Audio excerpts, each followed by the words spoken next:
In class, we have been discussing Antonio Gramsci's ideas and theories about cultural hegemony and ideological hegemony. Basically, Antonio Gramsci believes that the 1% or the ruling class make the ideas put out for broadcast, media, print, all of media, and leave it up to the rest of the world to decide based off of those images and ideas they put out. For example, the 1% will put out many, many stereotypes about different groups of people. So for example, black people steal, black men steal, black women are angry, Mexicans are lazy immigrants, and Chinese are the model Americans, or model minorities, I should say. Then he believes that after these images and ideas are put out through media, us as the lower class people decide and take what we want from that, and we figure out how we feel about other different people based on those ideas. These ideas are usually and almost always boxed in, closed perception ideas that have nothing to do with the people's race, that usually aren't true.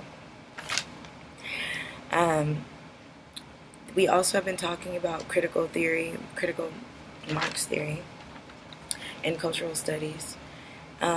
We have been talking about how the cultural society doesn't want to think, like how they don't want to think for themselves, how they want insta fame, insta everything. They want people to tell them what's news. So how we have all entertainment news. None of the news is really important anymore. We don't know things we need to know. It's all entertainment. That is a problem, but we don't say anything because this is what we're fed and brainwashed and dealt with on a constant basis. Also, we spoke about institutions and how basically it is what we make it, and it is what we make it through ideologies and thought. It is what we expect to get out of a place, system, example, church, jail, higher education. There are ideologies and social constructs within these institutions. So, for example, in higher education, you have the teacher, the students, the dean, the chancellor. Everything is in a social structural order. We just know without it having to be said who's in charge and how to respect people. We were talking about social construct versus reality, and how we look at things with age, class, gender, and race, and political affiliation, and then in reality how those things are all taken in and internalized.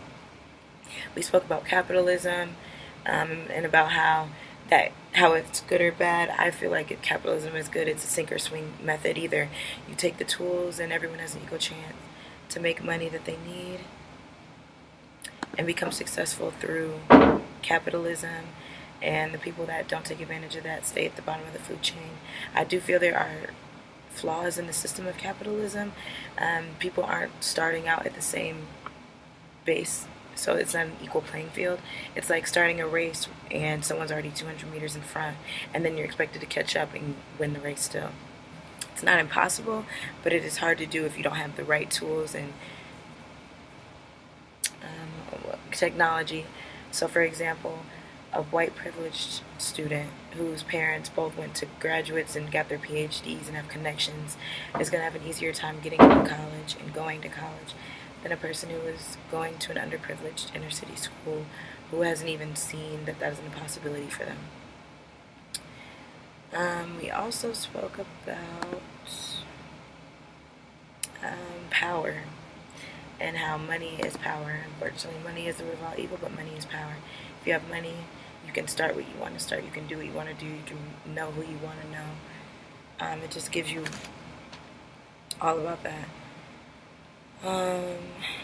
I feel like in all of today's modern day, everything ties together.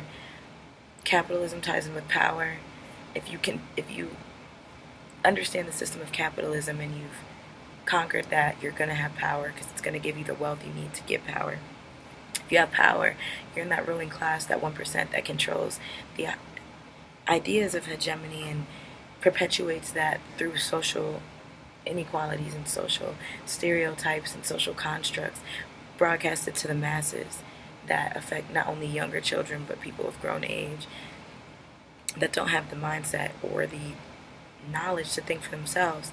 So when we see all these angry black women stereotypes, when we see all these gangsta thug men, black men, that's all we see. Or like we see how, you know, people of color or minorities in general are inferior, even in subtle ways, to the majority.